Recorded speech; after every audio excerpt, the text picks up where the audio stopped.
पूज्य भावनाथ जी महाराज, सभी परम श्रद्धेय संत चरण, उपस्थित सज्जन, माता बहन,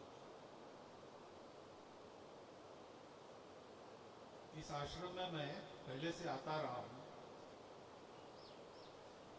पूज्य रविनाथ जी महाराज के दर्शन 3-4 बार किए हैं और इसलिए उनकी पुण्यतिथि का आज कार्यक्रम है और मुझे आना है। सूचना मिलने के बाद मैंने तुरंत हाँ की।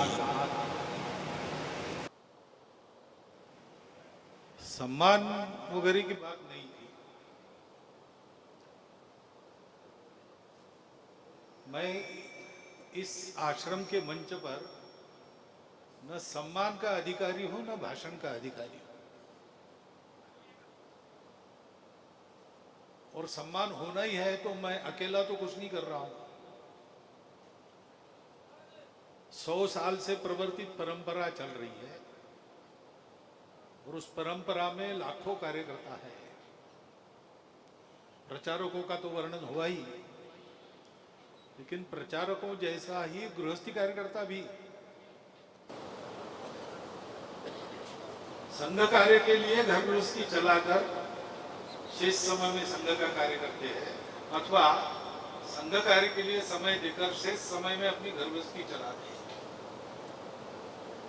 ऐसे कार्यकर्ताओं के इतने सारे परिश्रमों का परिणाम कुछ अगर है और वो अगर स्वागत योग्य सम्मान योग्य है तो वो उनका है। इसलिए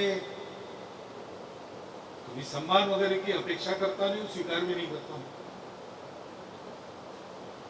परंतु संतों का ये अधिकार है और उनकी आज्ञा हुई। आज्ञा पालन की बुद्धि से ये मैंने होने दिया है और भाषण भी उनकी आज्ञा से ही कर रहा हूं। उसमें जो ठीक होगा वो संतों का है, जो कुछ गड़बड़ होगा वो मेरा है, उसके लिए पहले ही मैं क्षमा याचना करता हूं।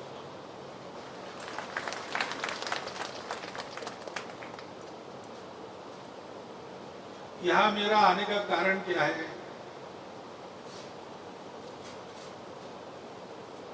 ऐसा किसी किसी के मन में प्रश्न आता होगा, पता नहीं। प्रश्न आना नहीं चाहिए, क्योंकि संत जहां है वहां जाना, दर्शन करना, तो सारे समाज में उत्तर दक्षिण पूर्व पश्चिम अपनी परंपरा है। क्योंकि अभी भजन हो रहा था, मैं आया था, भारत का रहने वाला हूं, भारत की बात सुनाता हूं। ये भारत की बात क्या है?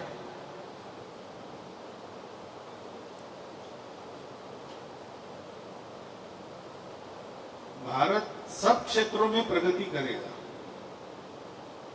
करना ही चाहिए। भारत किसी की शत्रुता नहीं करता, लेकिन उसकी शत्रुता करने वाले अगर दुस्साहस करेंगे तो उनको पूरा सबक सिखाने की ताकत भी भारत रखेगा और रखनी चाहिए।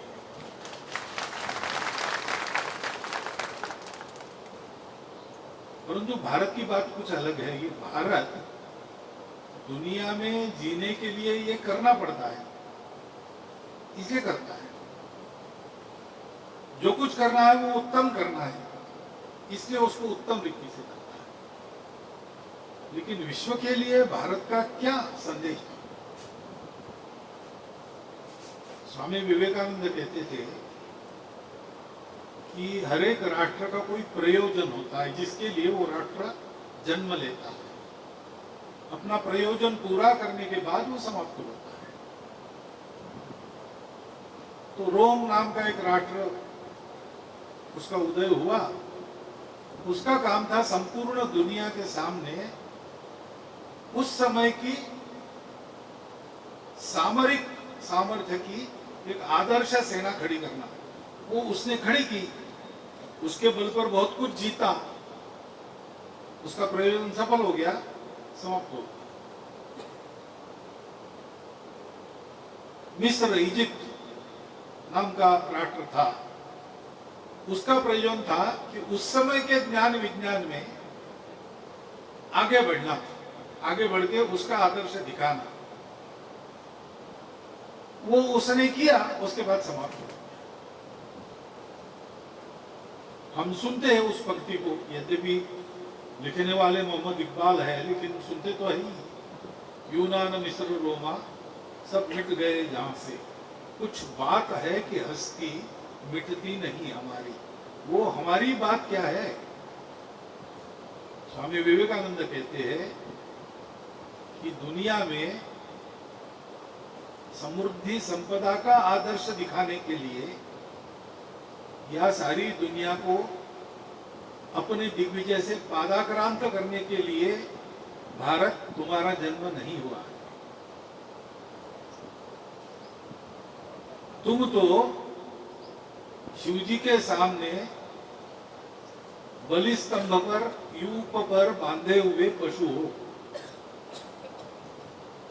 तुम्हारा आदर्श है धर्म, विश्व को धर्म देना, ये भारत का कर्तव्य है।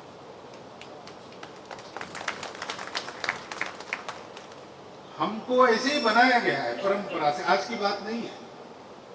इतिहास भी जब नहीं देखता था, इतने प्राचीन समय से हम सब लोगों में ये बात कूट कूट कर भरी गई है। हम जानते हो न जानते हो, हम चाहते हो न चाहते हो, लेकिन हमारे यहाँ जीवन किस लिए जीना, ऐसा किसी को भी पूछिए। तो कहता भाई भगवान मिल जाए, उसको प्राप्त करना है। और जीवन का तरीका कैसा होना चाहिए? तो भाई दूसरे को उपयोग का जीवन हो। अपने लिए जिया तो क्या जिया? अपने केवल अपने लिए जीने वाला आदमी हर क्षण मरता है, और जो सबके लिए मरता है वो अमर होता है। ये बात हमारे यहाँ सिखानी नहीं पड़ती, सबको पता है। अनपढ़ व्यक्ति को भी पता है, गरीब से गरीब व्यक्ति को भी पता है, अमीर से अमीर व्यक्ति को भी पता है। आज वैसा वो करते होंगे नहीं करते होंगे, लेकिन मान्यता तो यही है, उन्हीं का सम्मान है, उन्हीं का सम्मान है। बाहर की दुनिया में सत्तापति और धनपतियों का सम्मान है। हमारे यहाँ सत्तापति धनपति सर्वस्व त्यागी आदमी के सामने नतमस्तक हो जाते हैं। हमारे यहाँ भी एक सत्तापति की कहानी 8000 साल से चल रही है आज की गणना के अनुसार, लेकिन उस सत्तापति ने अपनी सत्ता को पितृवचन के लिए 14 साल छोड़ दिया, इसलिए उनकी कहानी चल रही है। अपनी संपत्ति देश के लिए राणा प्रताप के हवाले करने वाले भामाशाह की कहानी चल रही है। ये हमारी प्रकृति, ये भारत की बात है, और ये केवल बात नहीं है।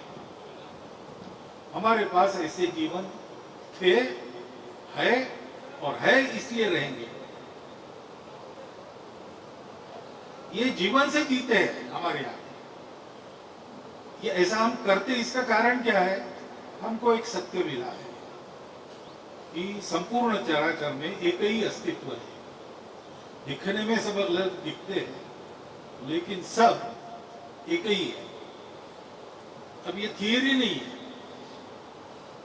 ये किसी ने गणित से सिद्ध नहीं किया, ये प्रत्यक्ष जीकर दिखाया।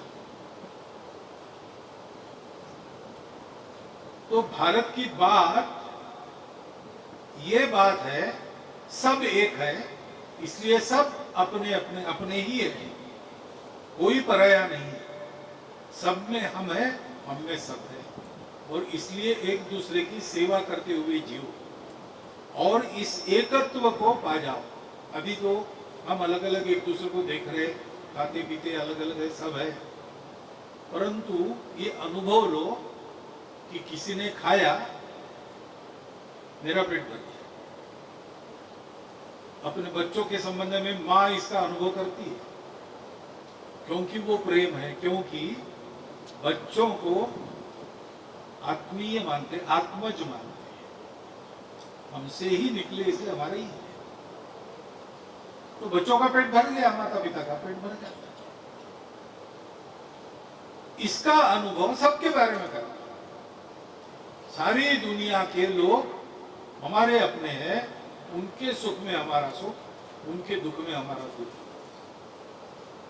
ये प्रत्यक्ष जीने वाले महात्मा सनातन काल से आज तक हम में है, और आज है इसलिए आगे भी रहेंगे। यहां क्यों आते हैं? हम ऐसे महात्माओं को देखने आते हैं। मोबाइल आपका विद्युत पर चलता है, चलना बंद हो जाएगा तो आप उसको चार्ज करेंगे, रिचार्ज करेंगे। चार्ज भर गया, फिर से मोबाइल काम करेगा।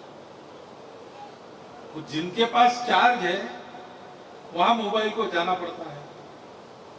जैसे हम सब लोग, हमने अभी वो चार्ज हमें उत्पन्न नहीं किया, वो करना है हमको। परंतु जब तक ऐसा है तब तक जो ऐसे चार्ज जो लोग हैं उनके पास हम बारंबार जाते हैं, मिलते हैं। रविनाथ जी के पास में क्यों आता था, यहाँ पर मैं क्यों आता था? तो हम लोग रिचार्ज हो जाते हैं यहाँ आने के बाद। काम करना पड़ता है, काम करते समय विपरीत वातावरण में काम करना पड़ता है। तो मन का उत्साह बना रहे, हम कर रहे हैं वो बिल्कुल ठीक है, ये बुद्धि से पक्का हो जाए बार बार। इसलिए प्रत्यक्ष उदाहरण हमारे यहाँ है, और प्रत्यक्ष उदाहरण बनने वाले व्यक्ति, साक्षात्कारी महात्मा हमारे यहाँ है। इसलिए हमारा समाज भी पूरा दुनिया में ऐसे ही चलता है। सबको अपना मानकर चलता है। तो श्रीलंका संकट में आ गया, मदद किसने की? भारत ने की। नेपाल संकट में आता है, कौन मदद करता है? भारत मदद करता है। मालदीव में पानी नहीं, कौन पानी भेजता है? भारत भेजता है। बाकी दुनिया के लोग उनसे दोस्ती करके अपना स्वार्थ पूरा करते हैं। भारत की दोस्ती में भारत को झेलना बहुत पड़ता है। इन लोगों से अपना स्वार्थ नहीं पूरा होता। कभी कभी हमारे विपरीत भी चलते, फिर भी उनकी हम मदद करते हैं। सारी दुनिया के बारे में ऐसा हम करते हैं। ऐसा हम क्यों करते हैं? क्योंकि जीवन में ऐसी निरपेक्ष आत्मीयता बरतने वाले लोग हमारे यहाँ हम देखते आए हैं, देख रहे हैं, और आगे भी देखते रहेंगे। तो ये जो बात है कि सब में हम और हम में सब, ये केवल बोलने की बात नहीं है, प्रत्यक्ष बात है, ये हमको पता है। ऐसे महात्मा रविनाथ जी थे। मैं जब पहली बार आया तो पहली बात जो मुझे अनुभूत प्रतीत हुई वो उनका स्नेह है। पहली बार ये आया, वैसे तो अपरिचित था।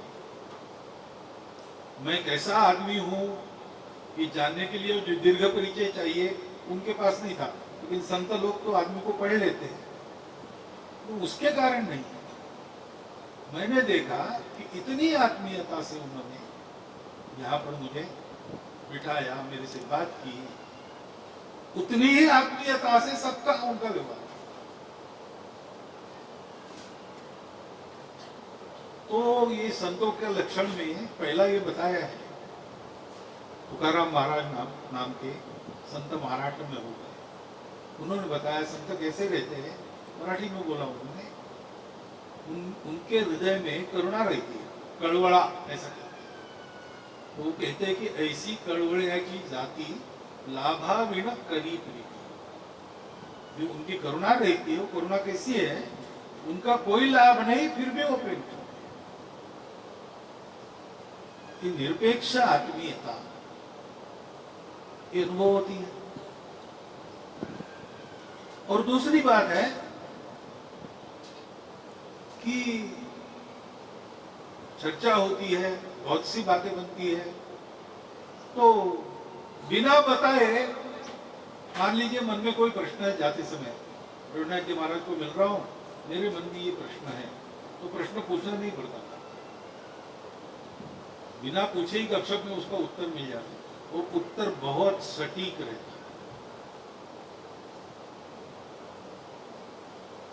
क्योंकि अगर ये सत्य है कि सारी दुनिया एक है, तो आदमी के हर व्यवहार की यही बात होनी चाहिए।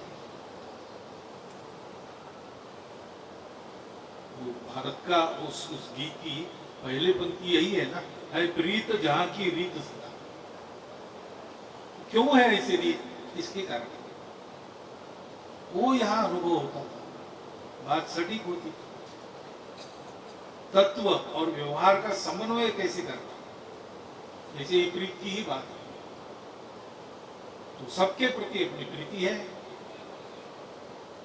तो फिलहाल जो पाकिस्तान है उसके प्रति क्या है भाई?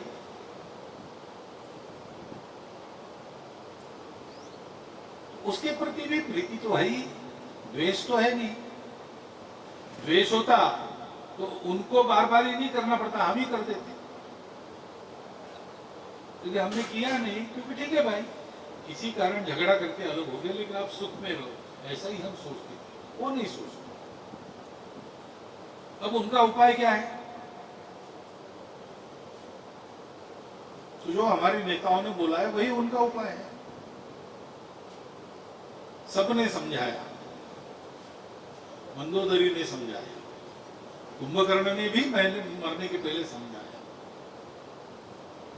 रावण नहीं समझता था ऐसा नहीं, वो समझता था, ये प्रत्यक्ष महाविष्णु के अवतार है, जो मैंने किया वो गलत किया है, लेकिन अड़ बैठा, मैं नहीं सुधरूंगा।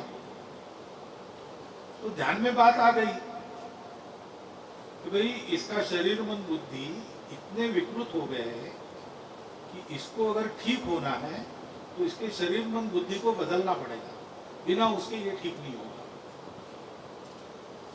तो उस बदल की व्यवस्था श्री राम जी ने कर दी। उसके प्राण, उसका जीव शरीर उसके स्थूल शरीर से निकाल दिया, यानी उसका वध किया। रावण के कल्याण का यही उपाय था। श्री राम ने रावण का वध करके उसका अकल्याण नहीं किया, उसका कल्याण किया।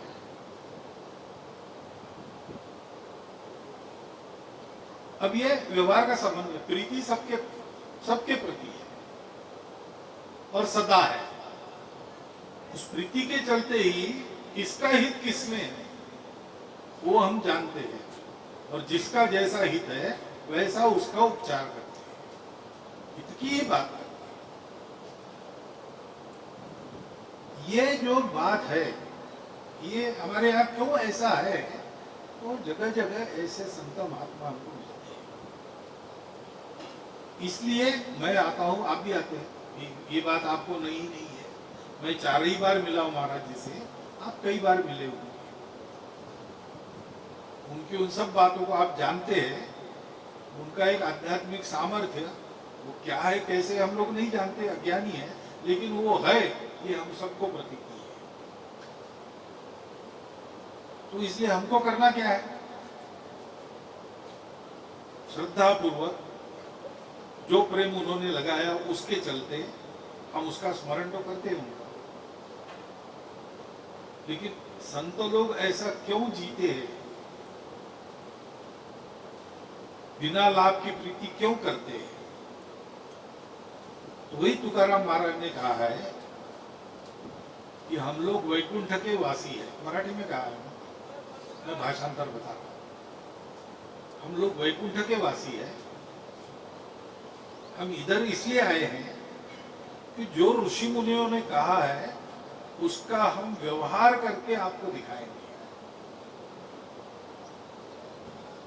व्यवहार क्यों करके दिखाएंगे? क्योंकि आपको लगे कि ये व्यवहार आज की दुनिया में करना संभव है और आप वैसा व्यवहार करें।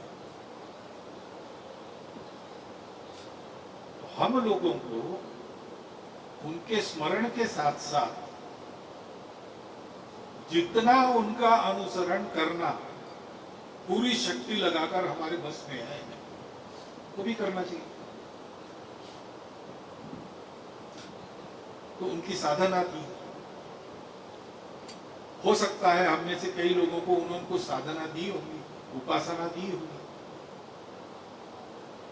वो करनी चाहिए, उसमें नित्य होना चाहिए, उसमें दृढ़ होना चाहिए।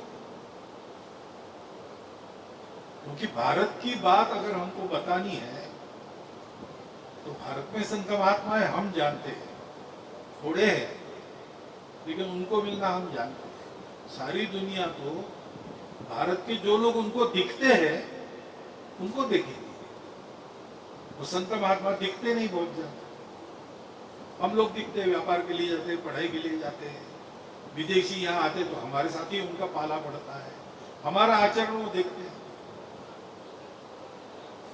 हमारा आचरण ठीक हो, भारत की बात के अनुसार हो, इसलिए कोई साधना उपासना प्रत्येक को मिलती है अगर वो चाहता है तो, जो मिली है उस पर पक्का रहकर उसको नित्य क्रम में करना।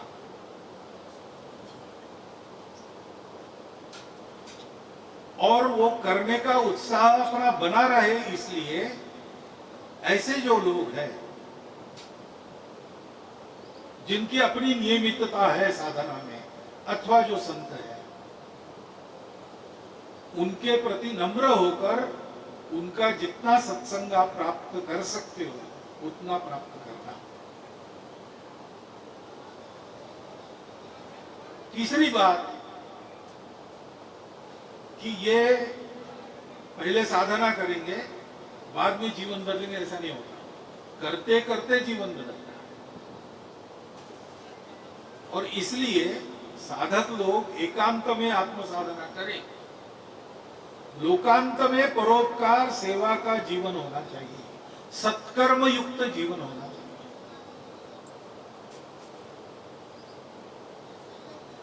और ऐसा करके सारी दुनिया में सब लोग मंगल बोले, मंगल करें, मंगल सोचे, ऐसा वातावरण उत्पन्न करना चाहिए।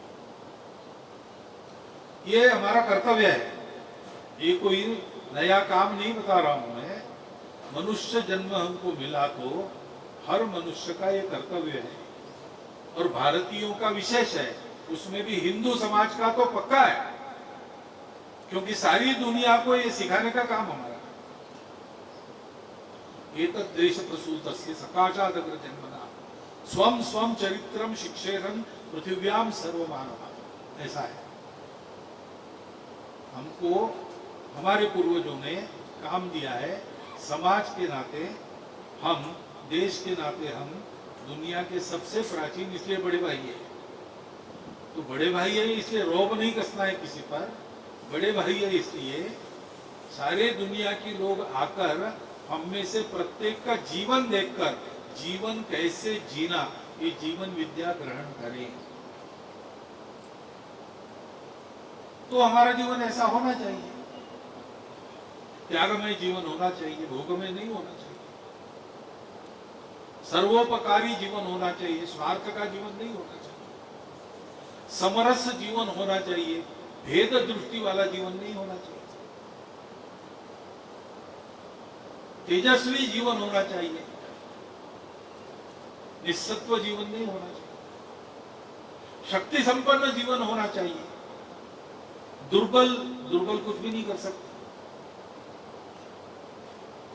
सारे सत्य को शक्ति चाहिए,